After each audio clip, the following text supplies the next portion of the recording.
Back in the Old West, stories were told of daring men who braved the wilderness and dangers unknown. Some of these stories, though true in their basic nature, were mixed with a pinch of imagination and a good bottle of whiskey. So much so that in time they took on a life of their own, and these stories became legends of the Old West. Short on truth, but long on greatness. The following is just one of them, their stories.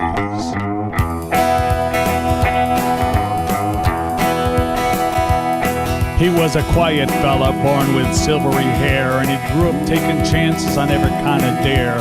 He'd take on a job just to prove the test, and the kind that kept him moving from the plains to the west. He didn't look for trouble, but it was always around, and it kind of seemed to follow him from town to town.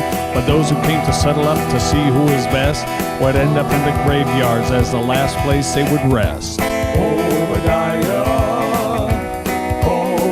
Colonel Obadiah Gunn. You see, he came from the same stock as old Jim Bridger and Carson and Bowie and so many great fellers. He was the kind of man that you knew would come if you were facing off the devil and your time was done. But you'd never see him flinch or try to run. That's the kind of friend you had in Colonel Obadiah Gunn. Colonel Obadiah Gunn.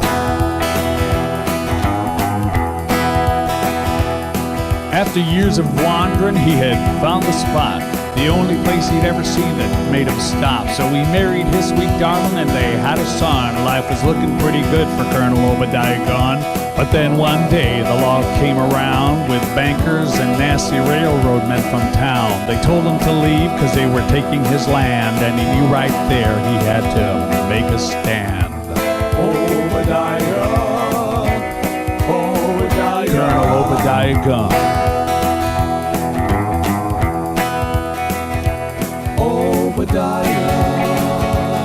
He stood proud and tall as they came rushing in. He was quick on the draw, but he had counted 10.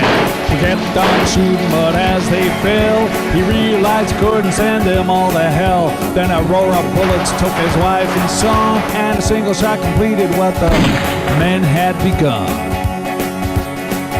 They left him still breathing in a shallow grave, no marker to show who had died there that day. And as he was about to use the last of his breath, a hand reached down and pulled him from death.